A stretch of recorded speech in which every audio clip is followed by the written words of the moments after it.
detailed explanations of all those theories. What I just want to say that none of them can explain fully what it means to be the image of God.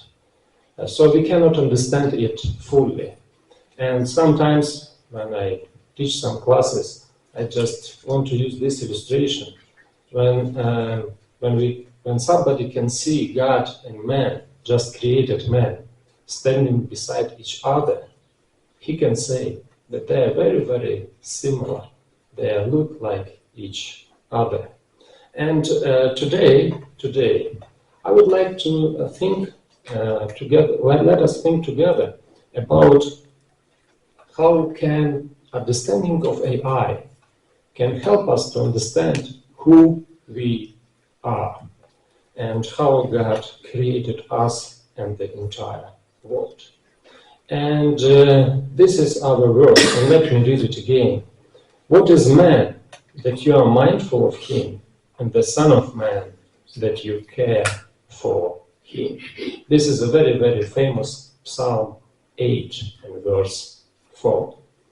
And just before going to understand who we are and what we are, let us look at the world around us. And one of the advancement of technology that we can see just recently, it is the so-called IoT or Internet of Things. Internet of Things. So what is Internet of Things? Of course, I may be not the best person to give the definition of this term, but as I understand Internet of Things, it is like many different devices that have their own sensors, and through those sensors they can get information and they can change something, the environment or whatever, without human intervention. Yeah. So, and actually it helps very, very much in many different issues. Yeah. Maybe the easiest example of Internet of Things, if you have a light, street light, and it turns on when it has a sensor, photosensor, and when it's getting dark, it is automatically switched on. Yes. So we don't need a person who will do it, but it is done automatically. But what is interesting, when we look around us in the nature that is created by God, we will see a lot of things that are similar to the Internet of Things that we developed just recently. And just compare these two issues, one that is made by human and another one that we can find in nature. So now it is very popular, so solar batteries are very, very popular in our world. And sometimes when we're just passing by some places, we can see many of these solar batteries placed, and they're accumulating solar energy. And in nowadays, they are done in such a way that they can follow the sun. Yes, when the sun is moving, the solar battery is moving, following the sun. But we can see the same issue in the nature. For example, the sunflower. So sunflower has the same ability to follow the sun. And the flower of the sunflower, just when the sun is moving on the sky, it follows the sun. So actually, we can say that, of course, we humans usually do not invent anything new. We just copy it from nature. But the same thing we can find in nature. Or another example. So nowadays, all those robots that clean houses are very, very popular. And they are very, very sophisticated. You can program them, and they can clean house at special time. They can understand, is it a carpet or is it just a floor, and they can use different devices to clean this or that. And actually it is very, very, very helpful. But do you see, we can find something else in nature. For example, if I ate something and throw it on the grass, let us say, what happens? We can see that some insects or some other animals can come and clean it up after me, if it is, of course, biodegradable. So if I throw away something that is plastic or something different like that, of course it cannot be recycled by nature.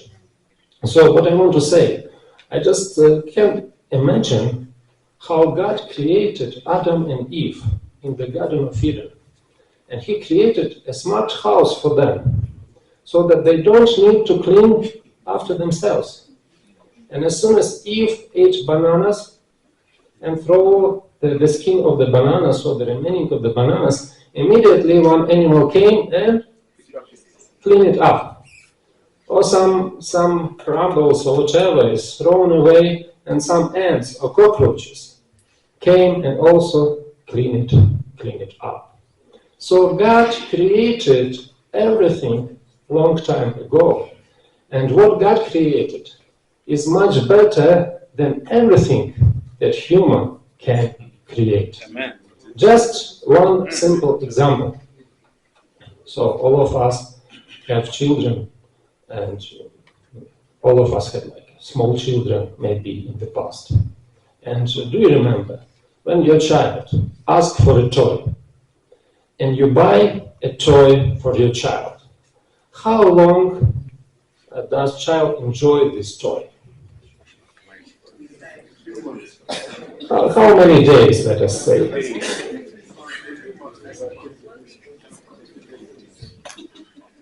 How many days?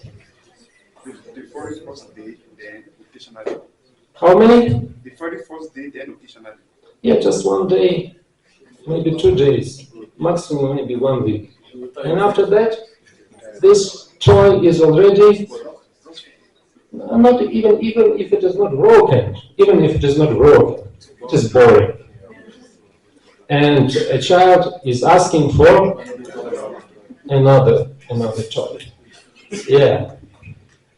But do you see, we have a daughter and she is 7 years old. Just about like 2 months ago, she asked us to have a pet, a cat in our house. Actually, we don't like very much maybe, but we agreed to have a cat. And can you imagine? Already like 2 months. And my daughter is playing with this cat, and it is not boring for her. Because the cat is created by God. And maybe God created pets like dogs, cats, and others, so that our children, and not only children, we can enjoy. And what is interesting, those that are created by God, they are not boring, and they can always bring some joy to us. And when we speak about the AI and everything that we are surrounded by, so we can see a lot of similarities. And it is true when a man created something, he cannot create it just from nothing. Usually we imitate. But what is interesting, when we look at the world around us, we can see that, and now scientists know this very well, that everything is coded in the DNA of everything, yes? So we humans, we have our own DNA. Animals have their own. Plants have their own DNA. And what is coded in the DNA? We can say that it is like a program code that describes the behavior of a specific plant or a specific animal. And everything is written in a small, very tiny DNA that we can see only with a very powerful microscope.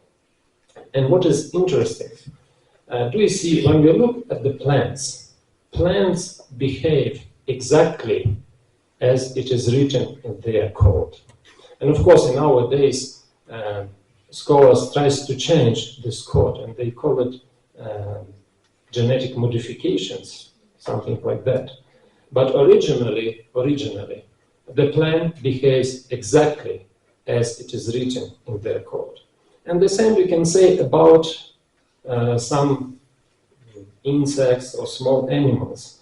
So we cannot change very much what is written in the DNA of those creatures. But let us look at dogs, for example. So when we look at the dogs, what happens?